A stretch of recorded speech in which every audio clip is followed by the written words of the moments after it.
Ness aspirants, welcome back to our channel the Bioquister. कैसे हो बच्चों आप सब? I hope you all are doing well. So guys, आज की वीडियो का टॉपिक है जो आपका एमएनएस रिजल्ट है, इज़ इट फेयर और अनफेयर। तो आपका एमएनएस 2023 रिज़ल्ट इस बार फेयर हुआ है या अनफेयर हुआ है? जैसे जैसे मैं बच्चों के कमेंट्स भी देख रही हूँ, बच्चों ने ग्रुप्स में भी मैसेज किए हुए हैं, सबका कहना ये है कि अगर हाई स्कोर नीट वाले बच्चों को ही सिलेक्शन देना था तो सबको बुलाया क्यों? ठीक है, मोस्टली बच्चों का यही कॉन्सेप्ट है, यही उनका सोचना है कि अगर 500 वाले बच्चों को ही, 500 प्लस वाले बच्चों को ही सिलेक्शन देना था तो हमें क्यों बुलाया? सो गाइस, जो आपका सिलेक्शन प्रोसेस है, ये आपका जो आपका प्रोस्पेक्टस टाइप से नोटिफिकेशन आई थी, उसमें लिखा हुआ था कि जो आपका फाइनल सिलेक्शन होगा वो आपका final selection of a candidate will be based on the combined merit of NEET score, टोजी जो आपका सीबीटी हुआ था, साइकोलॉजिकल असेसमेंट एंड इंटरव्यू। आपका पैट नहीं हुआ तो पैट और इंटरव्यू आपका दोनों इंक्लूड हुआ, अलग से कुछ नहीं हुआ था। सब्जेक्ट टू मेडिकल फिटनेस, और आपकी मेडिकल फिटनेस पर डिपेंड करेगा। Merit list will be prepared and colleges will be allotted to the selected candidate based on the merit cum choice। आपने जो मेरिट लगेगी उसके बेसिस पर और जो आपने चॉइस फिल की होगी उसके बेसिस पर आपको कॉलेज अलॉट होते हैं। Subject to seat available at each college, और हर कॉलेज में कितनी सीट्स अवेलेबल हैं उसके बेसिस पर। The list of selected candidate will be published on join Indian army website. The candidates are required to check the website regularly for the update the number of seats available in each college under respective university for the year 2023 is tabulated below। वो crop कर दिया है। कहने का मतलब है कि बच्चों का जो क्वेश्चन है, मेन क्वेश्चन जो है इस टाइम फ़िलहाल वो ये है कि अगर 500 प्लस वाले बच्चों को ही सीट देना था तो इतने बच्चों को शॉर्टलिस्ट क्यों किया गया? क्यों 300 वाले बच्चों को भी शॉर्टलिस्ट किया गया है? गाइज, आपने यहाँ पे तो देखा कि 500 जो आपका फाइनल सिलेक्शन है वो है नीट स्कोर, टोजी और आपका इंटरव्यू के बेसिस पर। ठीक है, तो अब इसके ही थ्रू आपको समझाने की कोशिश करती हूँ। तो गाइस, जो आपका फाइनल सिलेक्शन है वो आपका बेस्ड है नीट प्लस सीबीटी और प्लस आपका इंटरव्यू। इनके टोटल मार्क्स देख लेते हैं। आपका नीट का स्कोर है टोटल 720, सीबीटी हुआ आपका 80 का, और इंटरव्यू आप मान लीजिए अपना 100 का। अभी कुछ काट पीट नहीं करते, टोटल होके बैठेंगे पूरा 900। ठीक है, क्लियर? मोस्टली बच्चों का सिलेक्शन हुआ है वो, एक बच्चे का 600 प्लस थे, आएगा 602 मार्क्स थे उसके।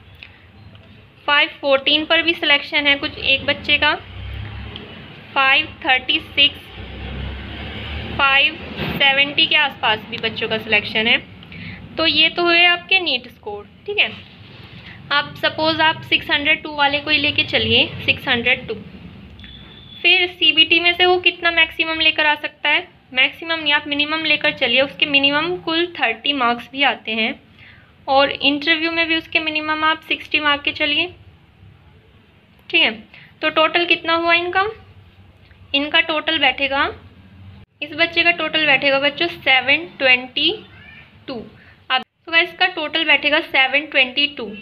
अब जिस बच्चे का 722 टोटल आ रहा है, या जिस बच्चे के 602 नीट में मार्क्स हैं, तो ज़रूरी नहीं है कि उसका मिनिमम सिर्फ सीबीटी में 30 होगा। ये हमने सिर्फ मिनिमम लेके चले थे कि उसका 30 हमने मान लिया, बट उसका 40 भी हो सकता है, उसका 60 भी हो सकता है, क्योंकि ये सीबीटी के स्कोर तो किसी को पता नहीं चले हैं। प्लस आपका इंटरव्यू का भी ज़रूरी नहीं है कि 60 ही होगा, उसका 70 भी हो सकता है, क्योंकि ना जब अगर आपका नीट स्कोर अच्छा है तो आपके अंदर ना एक अलग तरह का कॉन्फिडेंस होता है, वो आपके फेस पे भी झलकता है, और जो आपका इंटरव्यू ले रहे होते हैं तो उससे वो थोड़ा इम्प्रेस हो जाते हैं। ये बहुत कॉमन चीज़ है। ठीक है, तो इसके ये ज़रूरी नहीं 60 भी हो सकता है और 60 से अबव भी हो सकता है, या थोड़ा बहुत कम भी होगा। तो ये 70 में से अगर थोड़ा बहुत और कम हुआ तो ये 700 तक स्कोर पहुंच जाएगा, उसका 700 तक पहुंच जाएगा स्कोर, ज़्यादा फर्क नहीं पड़ेगा। वहीं 500 आप 14 वाले को ले लीजिए, 514 मिनिमम अगर आप इसके भी 30 ही लेकर चलते हैं और 60 लेकर चलते हैं, सॉरी, इसका टोटल बैठेगा बच्चों 604। Again a very good score, ठीक है, एज कम्पेयर टू अदर बहुत अच्छा स्कोर है। फाइन, अब अभी 500 प्लस वालों का तो आपको सिनेरियो पता चल रहा है। अभी वहीं हम एक 400 सपोज 430 का ले लेते हैं। हम एक एग्जांपल 430 वाले बच्चे का ले लेते हैं, क्योंकि बहुत बच्चों का 430 पर नहीं आया है, और कुछ बच्चों का ऐसे हैं जिनका 450 या 470 के आसपास, और एक बच्चे का तो एससी कैटेगरी से 414 के आसपास भी हुआ है। तो अभी एक 430 वाला जनरल कैंडिडेट का हम कंसीडर करते हैं। 430 है एक बच्चे के, 430, आप 430 उसका सीबीटी, चलिए आप उसका 50 ले लीजिए, उसके सीबीटी में 50 मार्क्स हैं, और इंटरव्यू में उसके आप 55 या चलिए 60 भी मान लीजिए, 60 या 65 भी मान लीजिए।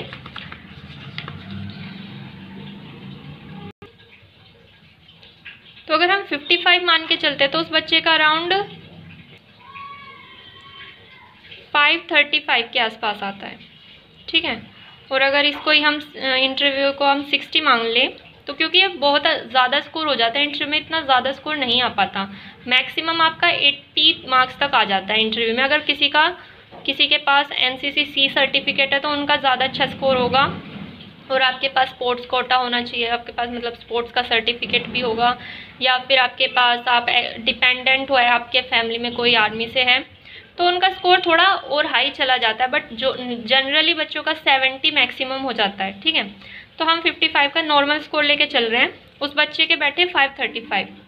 अब जब आप 400 वाले बच्चे का मतलब जो सिनेरियो है वो 535 तक हो जा रहा है, तो खुद देखिए आप, अगर 500 वाले बच्चे वो हमें उनका आपका इंटरव्यू और सीबीटी मिला के वो 600 क्रॉस कर जाएंगे, जिसके बच्चे के 500 प्लस मार्क्स हैं वो अपना आपका 600 क्रॉस कर जाएंगे। अब कुछ बच्चों को कंप्लेन है कि उनका 510 या 520 के आसपास होने से भी नहीं आया, तो चांस है कि उनके या तो सीबीटी में कम मार्क्स रहे हों, और सीबीटी में सपोज 20 या 30, और इंटरव्यू में भी उनके फिर थोड़े बहुत कम रहे होंगे, आप 50 भी मान के चलिए।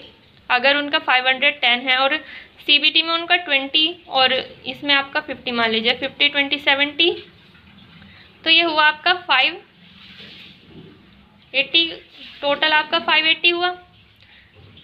तो आप देखिए जो आपके 500 वाले बच्चे हैं, 500 प्लस वाले बच्चे हैं, तो उनका सीबीटी भी अच्छा हुआ होगा, उनका इंटरव्यू भी अच्छा हुआ होगा जब उनका सिलेक्शन हुआ है। अब रही बात जो बच्चे कह रहे हैं कि उनका किसी बच्चे का 300 वाली लाइन, 350 प्लस वाले बच्चों का भी सिलेक्शन हुआ है, 350 प्लस वाले बच्चे। तो गाइस आपको पता है 40% जो सीट्स हैं, सॉरी 40% नहीं, 40 सीट्स जो हैं वो SC ST और NCC सर्टिफिकेट्स वालों के लिए रिजर्व्ड हैं। तो जो आप 350 वाला कह रहे हो या 414 वाला बच्चा कह रहे हो, या तो उनके पास NCC सर्टिफिकेट है या फिर उनके पास कैटेगरी है SC, या वो SC कैटेगरी से SC ST कैटेगरी से बिलोंग करते हैं। अदरवाइज इतने कम मार्क्स पे आने के कोई चांसेस नहीं है कि किसी जनरल कैंडिडेट्स के इतने कम चांसेस पर आ जाए। फिर जो आता है आपका ये वाला point, all shortlisted candidates will undergo psychological assessment and interview by board of officer at the base hospital Delhi cantt. ये आपका इंटरव्यू से रिलेटेड दिया हुआ था, जहाँ पर आपसे क्वेश्चन आपके 12th स्टैंडर्ड के हिसाब से भी पूछ सकते थे, जनरल नॉलेज, करंट अफेयर, और किसी उनकी इंटरेस्ट या हॉबीज़ से रिलेटेड आपसे वहाँ पर क्वेश्चन पूछे गए थे आपके इंटरव्यू के टाइम पर। जो यहाँ पर ये नोट लिखा है इसको देखिए, due weightage will be given to candidate during interview for achievements in sports at various level for the dependent of officer, JCO, ORs who are serving ESM and killed in action। तो जो मैंने आपको अपनी पुरानी videos में भी बताया है कि इंटरव्यू के टाइम पर सपोज आपका इंटरव्यू हुआ 50, सपोज आपका जो इंटरव्यू है वो आपका अराउंड अच्छा गया, 40 मार्क्स का आपका अच्छा गया, फिर स्पोर्ट्स के 5 नंबर मिलेंगे आपको। अगर आपके पास NCC सर्टिफिकेट हो तो उसके आप 15 मार्क्स होते हैं, और अगर आप क्या बोलते हैं, अगर आपके फैमिली से भी कोई आर्मी में है तो उसके भी 5 मार्क्स होते हैं। तो टोटल 50, ये हो गया आपका 20। टोटल आपके इंटरव्यू में स्कोर हो गया 40 और 20 हो गया मिलके 60। तो ये आपकी जो आपकी वेटेज है यहाँ पर मेंशन की गई है, ये आपको इंटरव्यू में मिलती है। और अगर जो ये आपका स्पोर्ट्स सर्टिफिकेट हो गया, आपका आपके फैमिली मेम्बर में से कोई आर्मी में है, तो उसका जो बेनिफिट मिलता है बच्चों आपको सिर्फ इंटरव्यू के टाइम तक मिलता है। फिर फाइनल सिलेक्शन में जो आपको जो बेनिफिट मिलता है वो आपका, या तो अगर आप SC ST कैटेगरी से हो या फिर आपके पास NCC C सर्टिफिकेट हो, तो आप जो 40 सीट्स रिजर्व्ड है, अगर आपके कम मार्क्स भी होंगे तो वो आपको सीट ऑफर हो जाती है। क्योंकि NCC C सर्टिफिकेट सिर्फ 10 में से मुश्किल से एक बच्चे के पास मिलता है, क्योंकि साइंस बैकग्राउंड से बच्चे ऐसे NCC वगैरह में इंटरेस्ट नहीं लेते। तो NCC वालों की सीट्स जो है ना ऑलमोस्ट फिर जनरल कैटेगरी के बच्चों से ही फुलफिल की जाती है, या SC ST कैटेगरी के बच्चों से। तो जिनको भी लगता है कि इस बच्चे को तो कम मार्क्स पे सीट मिल गई और हमें इससे ज़्यादा मार्क्स होने पर भी सीट नहीं मिली है, तो बच्चों या तो वो SC ST कैटेगरी से बिलोंग करता है या फिर उसके पास NCC C सर्टिफिकेट होगा।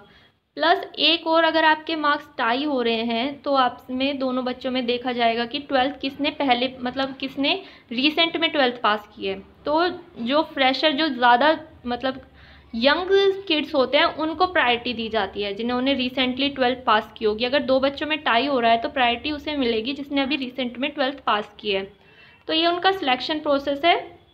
इसमें उन्होंने, आई डोंट थिंक सो कि कुछ अनफेयर हुआ होगा बच्चों के साथ। जो डिज़र्विंग होंगे उन्हें सीट्स मिली हैं, और जो जिनको अभी ईमेल या कुछ नहीं आया है, तो बच्चों आपका कहीं ना कहीं कुछ ना कुछ लैक रहा होगा, या आपके CBT में कम मार्क, अगर आपका नीट स्कोर अच्छा है तो आपका CBT या फिर इंटरव्यू में कुछ लैक रहा होगा, आपका कुछ कमी रही होगी।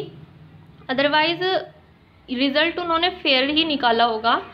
बट क्वेश्चन आता है कि अब अनफेयर क्या है। तो व्हाट इज़ अनफेयर? अब होल सिलेक्शन प्रोसेस, आपका रिजल्ट जो है हमने देख लिया कि ऑलमोस्ट फेयर हो सकता है, क्योंकि ना अभी किसी बच्चे को CBT स्कोर नहीं पता, तो आप क्वेश्चन किसी को कर ही नहीं सकते कि उसके CBT में कम मार्क्स हुए, उसके इंटरव्यू में भी कम मार्क्स हैं, फिर भी सीट्स उसे क्यों मिल गई। तो ज़रूरी है कि बच्चों उसके CBT में अच्छे मार्क्स होंगे आपसे, या इंटरव्यू में उसने अच्छा परफॉर्म किया होगा। तो ये इसको छोड़ के, तो एक्चुअल में अनफेयर क्या हो रहा है इस बार, कि बच्चों को क्लियरली नहीं बताया जा रहा है कि आपको सीट मिली है या नहीं मिली है, या किस बेसिस पर मिली है। एटलीस्ट बच्चों को इतना तो जानने का राइट होता है ना, कि अगर अभी किसी को ये भी नहीं पता है कि 220 सीट्स को वाले बच्चों को मतलब ईमेल जा चुका है या नहीं गया है। अगर आप एक बार लिस्ट रिलीज़ कर देते तो जो बच्चे, जिन बच्चों का अभी नाम नहीं आया, जिन्हें मेल नहीं आया, तो वो रिलैक्स हो जाते कि चलो अभी हमारा नहीं हुआ, हम नेक्स्ट ईयर ट्राई करेंगे। तो जो ये होल प्रोसेस है, आप 3000 बच्चों में से सीट्स मिलनी है सिर्फ 220 को। चलिए 3000 में से अटैम्प्ट किसने किया, 1500 मान लीजिए कि 3000 में से 1500 बच्चे अपना CBT के लिए देने गए, मतलब आपकी स्क्रीनिंग के टाइम पर वहाँ पर प्रेजेंट हुए। फिर भी 1500 बच्चों में से सिर्फ सीट्स हैं 220। तो बच्चों को एक, मतलब मुझे तो ये होल प्रोसेस ही ना, जो अब 2 साल से चलाया है MNS वालों ने, कि आपको नीट के बेसिस पे आपका सिलेक्शन होगा, नीट के बेसिस पर आपको CBT के लिए बुलाया जाएगा, आपकी इंटरव्यू होगी, मुझे ये पूरा प्रोसेस ही समझ नहीं आ रहा। पहले कितना अच्छा होता था कि आपको CBT क्लियर करना होता था, CBT पर की कट ऑफ के बेसिस पर आपको इंटरव्यू के लिए बुलाया जाता था। वहाँ पर हार्डली 650 बच्चों को शॉर्ट लिस्ट करते थे, उसके बाद उन सबका इंटरव्यू और मेडिकल होता था। फिर मेडिकल के लिए भी बच्चों को कितना टाइम मिलता था, 42 डेज़ का टाइम मिलता था बच्चों को। अब से 2021 की बात है ये, बच्चों को 42 डेज़ का वो टाइम देते थे। और अभी क्या है, बच्चों को जल्दी जल्दी, जिससे ज़्यादा से ज़्यादा बच्चे अनफिट हो सके, 2 या 3 दिन का हार्डली रीमेडिकल के लिए टाइम दे रहे हैं। क्या किसी बच्चे का वेट अगर कोई ओवर वेट है वो 2 दिन में अपना वेट लॉस कर सकता है, या अगर किसी को अंडर वेट है वो 2 दिन में अपना वेट गेन भी नहीं कर सकता। और अनीमिया की तो क्या ही बात करें, लड़कियों में अनीमिया की प्रॉब्लम सबसे ज़्यादा कॉमन है। तो 2 दिन में अपना हीमोग्लोबिन, या 2 या 3 दिन में अपना हीमोग्लोबिन भी इंक्रीज़ नहीं कर सकती, तो उनको क्या होता है, अनफिट डिक्लेयर कर दिया जाता है। तो इसलिए मोस्टली बच्चों को इस तरह से अनफिट किया जा रहा है। तो अनफेयर जो है, एक्चुअल में अनफेयर ये हो रहा है कि आपको एक तो मतलब पूरा प्रोसेस ही उलट पुलट हो गया है पहले से। चलिए, जो भी स्क्रीनिंग के टाइम का जो उनका प्रोसेस था वो भी ठीक था। चलो, बहुत सारे बच्चों को आर्मी लाइफ कुछ 2 दिन के लिए एक्सपीरियंस करने को मिली कि वहाँ पर आर्मी लाइफ में कैसा होता है, क्या होता है, वो भी ठीक था। चलो, बट अब जब रिज़ल्ट देने की बारी आई, बच्चों को बताए तो कि उनकी एक्चुअल उन्होंने कैसा परफॉर्म किया है, वो नेक्स्ट ईयर के लिए तैयार हैं या नहीं है। इस तरह से तो बच्चे और ज़्यादा डिमोटिवेट होंगे कि उन्हें कुछ आइडिया नहीं होगा कि होना क्या है हमारे साथ आगे। तो वो तो नेक्स्ट ईयर उनके तो वैसे ही डिमोटिवेट हो जाएंगे, वो एग्ज़ाम देने की सोचेंगे भी नहीं एमएनएस का। तो मेरी राय से तो ये मेरा ओपिनियन है कि बच्चों को उनका मार्क्स, उनका एक्चुअल रिज़ल्ट पता होना चाहिए। हमें तो हमारा जब मैंने इंटरव्यू दिया था, हमें इंडिविजुअल रिज़ल्ट बताया गया था कि आपकी इतने आपके सीबीटी में मार्क्स है, फिर आपका इंटरव्यू में इतना मार्क्स था और आपकी एक्चुअल रैंक जो है वो ये थी। इस बार तो बच्चों को सिर्फ ईमेल भेजते हैं, किसी को यही नहीं पता कि ऑल इंडिया उसमें टॉप किसने किया है, ऑल इंडिया रैंक में रैंक 1 किसकी आई है, किसी को भी नहीं पता। आई गेस सबको सिर्फ सिंपल मेल भेज दिया गया कि आपकी रिपोर्टिंग इस दिन है, आप अपना वहाँ पर आकर रिपोर्टिंग कीजिए। किसी को यही नहीं पता है कि आप फर्स्ट रैंक पर हो, सेकंड रैंक पर हो, थर्ड रैंक पर हो, या आपकी 220 रैंक है। तो मेरे लिए तो सबसे ज़्यादा जो अनफेयर हो रहा है ना बच्चों के साथ, वो यही है कि बच्चों को उनका रिज़ल्ट ही नहीं पता चला है। एटलीस्ट बताइए तो उन्हें कि उन्होंने सीबीटी में कैसा परफॉर्म किया, तो नेक्स्ट ईयर और अच्छा परफॉर्म करने की कोशिश करेंगे, इंटरव्यू में और अपना अच्छा से परफॉर्म करेंगे। तो बस यही था बच्चों आज की वीडियो में। अगर आपको भी लगता है कि ये अनफेयर है तो आप कमेंट में आकर मुझे बता सकते हैं अपनी फ्रस्ट्रेशन। जो भी बच्चों का सिलेक्शन नहीं हुआ है, आप कमेंट सेक्शन में आकर अपनी फ्रस्ट्रेशन भी निकाल सकते हैं कि ये मुझे सही नहीं लगा है, ये मुझे गलत लग रहा है। सो अपना मन हल्का कीजिए। और जिन बच्चों का नहीं हुआ है बच्चों, अगर आप नेक्स्ट ईयर प्रिपेयर करना चाहते हैं तो प्लीज़ प्रिपरेशन में अभी से लग जाइए। अब इसके भरोसे मत बैठिए।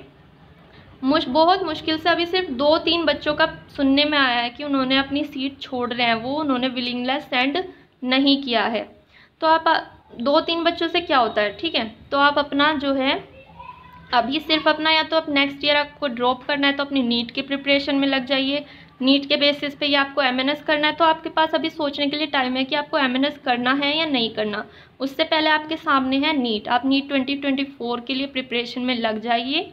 और अगर आपको वीडियो, मेरे थॉट्स पसंद आए हो तो प्लीज़ वीडियो को लाइक कीजिएगा, चैनल को सब्सक्राइब कीजिएगा। And thank you for watching.